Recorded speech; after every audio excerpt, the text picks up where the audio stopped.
With the Commander class slot being locked up by Gestalt leaders for the next couple years at least, what are the odds we're going to get a Commander class Thunderwing? We're going to talk about that. We're also going to discuss why New Age Romulus is going to be the superior choice even after 86 Megatron comes out. We're going to be going over our poll results and announcing a new giveaway, all coming up right now on Transformers Talk Raw.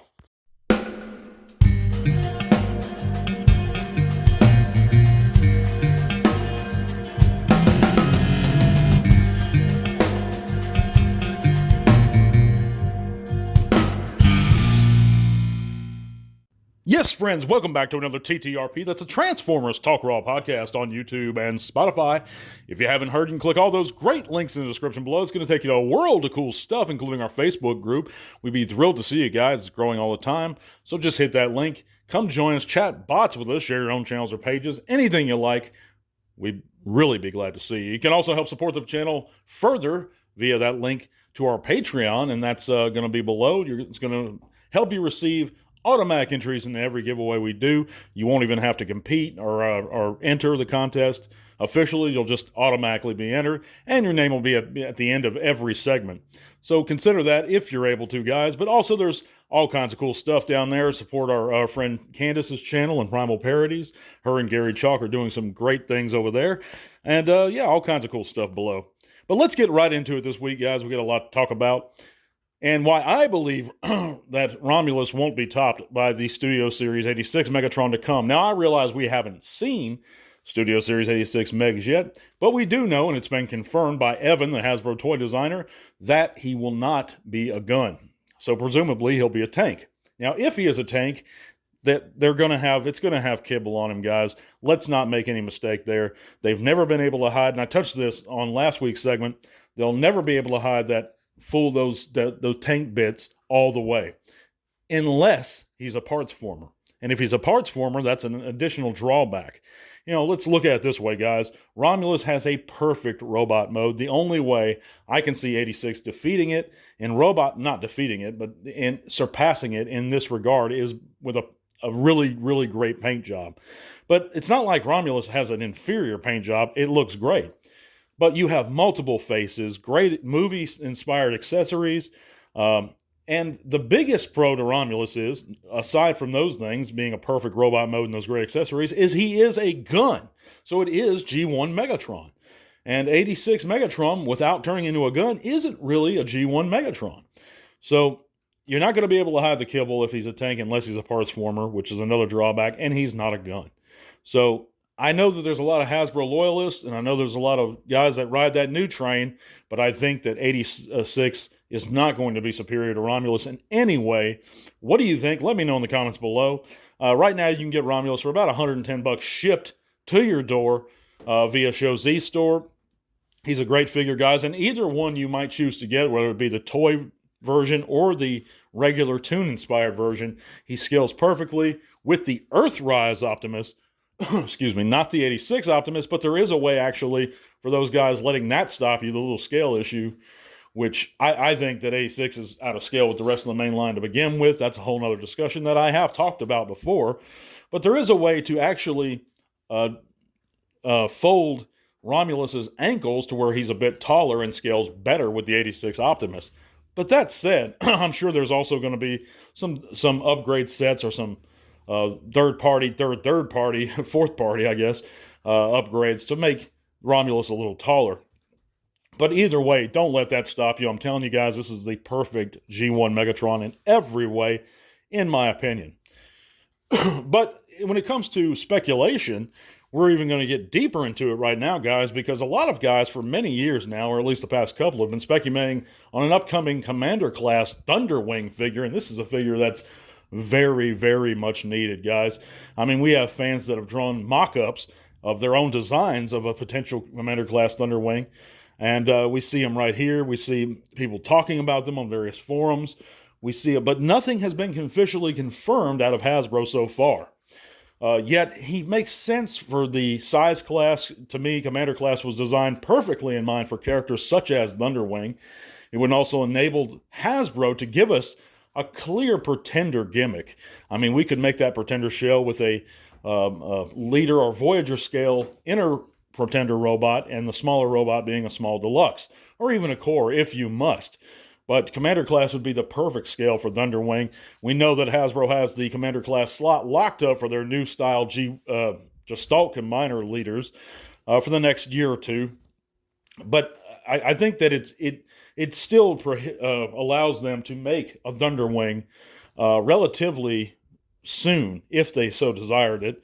We know that Silverbolt's going to be Commander Class. We know that Onslaught's going to be Commander Class, but that's just talking in terms of this year. Who's to say about next year or even the year after that when it comes to 27. So I think that it's a real possibility that we could get a Thunderwing very soon in that slot, and it would make total sense. But again, let me know what you guys think in the description or in the comments below, guys. We're going to roll right along this week. I know it's a couple shorter talking points to top off this week's segment, but we're going to get you started off right with a lot of this week's news and talk over our poll results. Check out the poll results. So last week we asked the question, which figures need reissues and refreshing the most? And out of 211 votes, 45% stated that of fans stated the Studio Series Ultra Magnus would make the most sense to get a reissue. And what's funny is, well, we'll get into that more in the top off the week's news, but 28% stated that the Siege Skywarp or the Phantom Strike Squadron set, with figures like Studio Series 86 Hot Rod coming in a distant third. And I think that those two are very viable. Both the Siege Skywarp and the Magnus, the Studio Series A6 Magnus, need reissues very much. And I think it was a good question to ask. Of course, there's a lot of figures that weren't covered. YouTube only allows me to put in 4 options as far as those poll slots go. But I think that it makes sense why folks would want the 86 Magnus. He's a great figure. But we're going to touch on that a little bit more coming up right now in this week's news. And to top off this week's news, guys, we know that the Legacy Beachcomber and Studio Series 86 Magnus, ironically, are getting a reissue, and they're up for pre-order today. Everywhere pre-orders are available, and of course Magnus is going to be available most places for $89.99, not counting shipping. And that's wonderful news. He's going to ship a little later this year. For everyone who missed out and wanted him, this gives us an opportunity to own those guys. And Beachcomber I'm down with a little bit. I'm happy with the old Power of the Primes Beachcomber or the Titans Return one, whichever he was. He looks good to me. He's a little smaller, but I think he's fine. But of course, we've given away Beachcomber here already. I believe we did, maybe not. I don't know. It was 2 Cosmos we gave away, but Beachcomber's a great figure, and if you missed out on him and you want him, gives you an opportunity. As far as Magnus goes, the 86 Magnus, he's still not for me, guys. He's way too wide at the shoulders in robot mode. I'm really happy with my Combiner Wars version. I passed on the Siege 2 when it came out, and the Kingdom, or the Kingdom one. I'm really happy with my Combiner Wars one, and if I'm happy with a certain version of a character in figure form, I tend to stick with it. I just don't feel the need to upgrade.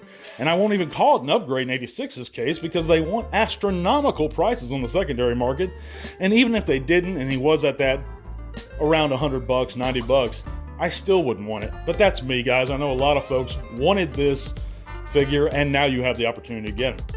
But moving on, we have new images of Magic Square's prototype 6-shot. Of course, this is in the Legend scale, and these are only CG renders, but we see him here in a couple different modes, and I think he looks fantastic. And I know that the Legend scale collectors are really psyched about this one. He does look great. I love his wolf mode. I'd like to see, and can't wait to see, actual prototype images and not CG renders. But let me know in the comments what you think. Moving on, we also know that Sophia Miles is to attend TF Nation 2025. That's just this year on August 8th through the 10th. And of course, she was Darcy in Transformers Age of Extinction. And TF Nation 2025 is going to be held at the Hilton Birmingham over there in the UK across the pond. So if any of you guys are attending, go ahead and say hi to Miss Miles for us.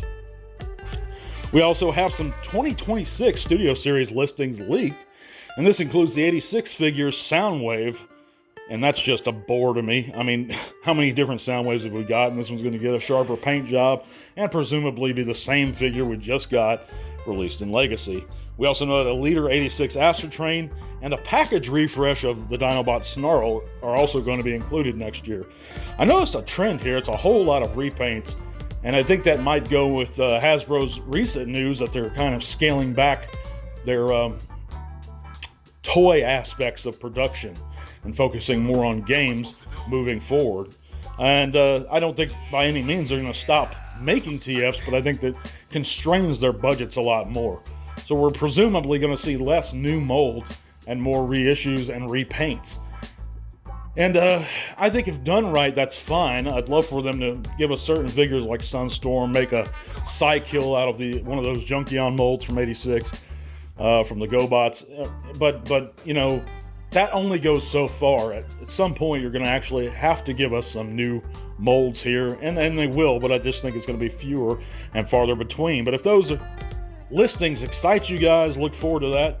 A new Astrotrain is going to look good and have presumably a lot better paint job than the old Siege version, but I'm perfectly happy with that Siege version and my Soundwave. So, I don't know, guys. Well, let's go ahead and announce this month's giveaway. It's going to be, of course, for a G1 Retro exclusive Bombshell and Ram Horn reissue. And that's a Walmart exclusive. And this set, I'm not sure if it actually is a Walmart. It might be. I don't know. But it is sealed. In shipping, when I ordered it for the giveaway, the package was a little bit damaged, and they have a sticker on it, but it is sealed. I looked for it. And it's going to be shipped at my expense, guys. And all you have to do is 3 things for me. Comment the word enter below. Make sure you're subscribed and hit the like button. Those 3 things have to be done in order for me to count your entry, but I'm going to choose one of those people that do those 3 things to be chosen randomly and announce it next week, guys. So if you want that shipped and sealed at my expense, please comment enter below. Make sure you're subbed and hit that like button. But we're going to go ahead and end it for this week, guys. I've been a little bit under the weather, just now getting over it, but I'm sure glad you tuned in and made Transformers Talk Raw part of your weekly routine. Thank you, guys. God bless. We're going to see you soon. Till all are one. This podcast is made possible thanks to the support of listeners like you. Thank you.